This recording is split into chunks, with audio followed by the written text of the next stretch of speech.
Assalamualaikum warahmatullahi wabarakatuh. Shalom, Om Swastiastu, Namo Buddhaya, salam kebajikan dan salam sejahtera bagi kita semua. Perkenalkan, saya Ridho Arnafah dari Balikpapan, Kalimantan Timur. Hari ini akan membawakan sebuah pidato yang berjudul Mencegah Radikalisme Melalui Penanaman Profil Pelajar Pancasila. Radikalisme merupakan sebuah kata yang sudah tidak asing di telinga kita. Banyak media massa yang mengabarkan tentang peristiwa ini yang sedang marak terjadi di negeri ini. Namun sebenarnya kita itu sudah tahu atau belum apa sih radikalisme itu sebenarnya? Menurut Undang-Undang Nomor 5 Tahun 2018 tentang Tindak Pidana Terorisme menyatakan bahwa radikalisme merupakan sebuah tindakan melawan hukum untuk mengubah suatu sistem dengan jalan kekerasan yang drastis.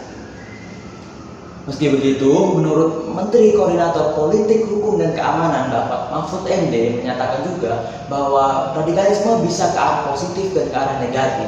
Negatif jika tadi melalui jalan kekerasan dan menghalalkan segala cara, dan positif jika menjadi suatu pemikiran substantif dasar untuk menyelesaikan sebuah persoalan.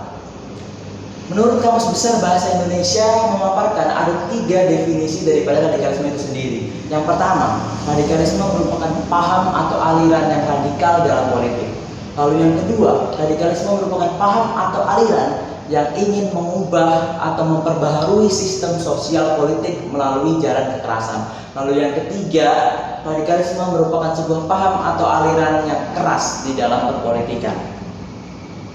Selain daripada definisi tersebut juga dipaparkan melalui etimologi, yaitu berasal dari kata tradisi bahasa Latin yang merupakan suatu pemikiran dasar, konsep-konsep fundamental dan pokok-pokok pikiran daripada suatu gagasan dan gejala. Sedangkan menurut Cambridge Dictionary dikatakan bahwa radikalisme merupakan sebuah dorongan keharusan untuk mengubah suatu sistem sosial politik dengan cara-cara yang drastis. Menurut Kepala Perlindungan Korban Badan Penanggulangan Terorisme atau BNPT, disebutkan bahwa ada 4 kriteria orang yang sudah terpapar oleh radikalisme, yaitu yang pertama, anti terhadap Pancasila, yang kedua, anti terhadap NKRI, yang ketiga, anti terhadap Bhinneka Tunggal Ika, dan terakhir, anti terhadap Undang-Undang Dasar 1945. Ini bukan berarti radikalisme tidak bisa diatasi. Secara semua permasalahan pasti ada solusi. Salah satunya melalui program pemerintah, melalui bidang pendidikan yang telah dilakukan selama ini, yaitu program pelajar Pancasila. Program profil pelajar Pancasila ini mencakup 6 elemen yang akan kita jelaskan dan kita lihat satu persatu. Yang pertama, bertakwa, beriman kepada Tuhan Yang Maha Esa, dan berakhlak mulia. Yang dimaksud berakhlak mulia di sini adalah bagaimana kita sebagai generasi muda bisa mendekatkan diri kepada Tuhan dan juga mendekatkan diri kepada sesama manusia. Bagaimana kita mengimani dan juga mempelajari agama kita dengan baik dan benar serta mengamalkannya di dalam kehidupan sehari-hari. Jika sudah kita terapkan dan kita pelajari dengan baik dan benar, niscaya kita akan terhindar dari hal-hal yang tercela, karena sesungguhnya setiap agama selalu mengajarkan kebaikan. Lalu yang kedua adalah kebinekaan global. Kita sering mendengar kebinekaan, namun kebinekaan global ini sifatnya lebih luas, di mana kebinekaan global merupakan cara bagaimana kita memandang keluar tentang perbedaan-perbedaan yang ada tanpa mempermasalahkannya. Di sini diperlukan komunikasi interkultural dan juga toleransi yang besar, bagaimana kita mempelajari dan mengenal budaya lain serta menerapkan hal baik di dalam diri kita.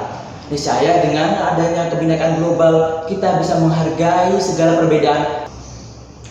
Lalu yang ketiga adalah gotong royong, merupakan budaya asli bangsa kita dengan elemen yaitu kolaborasi, berbagi, dan kerjasama. Jika kita sudah bisa berbagi dan berempati kepada orang lain, maka kita akan berusaha bagaimana caranya agar tidak merugikan orang lain. Lalu yang keempat adalah kemandirian. Mandiri dalam arti kita sebagai manusia harus bisa bertanggung jawab terhadap proses yang terjadi dalam diri kita sendiri, yaitu dengan digabungkan oleh elemen regulasi dan juga refleksi terhadap diri sendiri. Jika kita sudah mandiri, kita bisa melakukan apapun sendiri tanpa harus merepotkan orang lain, sehingga kita berusaha menjaga bagaimana agar orang lain tidak tersakiti, tetapi kebutuhan kita tetap bisa terpenuhi. Lalu yang kelima adalah bernalar kritis. Kita sebagai generasi muda harus bisa melihat, mengamati, mengobservasi, menyimpulkan, membuat suatu gagasan baru atas apapun yang terjadi di sekitar kita. Kita harus pandai dan kritis dalam melihat suatu keadaan, tidak hanya dari satu sisi, tetapi meluas ke semua aspek kehidupan. Misalnya dengan kita bisa mengobservasi dan meneliti serta memilah-milah mana yang baik dan benar, kita akan terhindar dari namanya adu domba, dari namanya hoax, dari namanya berita-berita tidak benar. Bahkan kita bisa menjadi agen perubahan untuk melihat dan memilah mana berita yang benar dan mana yang hanya bertujuan memecah belah bangsa. Lalu yang terakhir, yang keenam adalah kreatif. Kreatif berasal dari karsa dan rasa manusia. Dari kreatif ini kita bisa membuat sendiri, tidak hanya membeli tetapi mencipta. Di sini kita menyalurkan emosi dan perasaan kita ke dalam karya yang bisa menguntungkan bagi orang lain, yang bisa bermanfaat bagi sesama, tidak melakukan hal-hal yang negatif, tidak menyalurkan kemarahan kepada hal-hal yang negatif, tetapi mengarah kepada yang lebih positif dan bisa berguna untuk agama, bangsa, dan negara.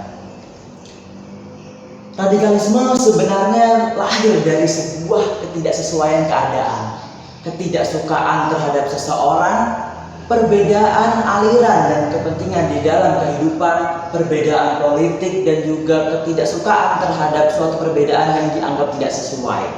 Oleh karena itu, profil pelajar Pancasila ini dirasa mampu untuk mengatasi persoalan radikalisme di Indonesia. Radikalisme itu sudah sering menjadi momok menakutkan bagi bangsa Indonesia. Melalui profil pelajar Pancasila, kita sebagai pelajar, sebagai generasi muda harus bisa menjadi agen perubahan untuk Indonesia dengan menanamkan, menguatkan, dan menerapkan profil pelajar Pancasila tersebut dalam kehidupan kita sebagai bekal pertahanan diri bagi kita menghadapi pesatnya arus globalisasi yang tidak terbendung di masa kini. Seperti yang dikatakan oleh Gubernur DKI Jakarta saat ini, Bapak Anies Baswedan, bahwa anak muda memang minim pengalaman. Oleh karena itu mereka tidak menawarkan masa lalu, tapi anak muda menawarkan masa depan. Oleh karena itu, marilah kita bersama-sama mencegah radikalisme, dimulai dari kita sendiri, untuk kita, dan dijalankan juga oleh kita. Mari berakal, cegah radikal untuk Indonesia yang kekal. Terima kasih, mohon maaf jika ada salah kata, jika ada benar yang datangnya dari Tuhan Yang Maha Kuasa, dan jika ada salah yang datangnya dari saya. Sekian, mohon maaf. Wassalamualaikum warahmatullahi wabarakatuh. Shalom, Om Santi Santi Santi Om.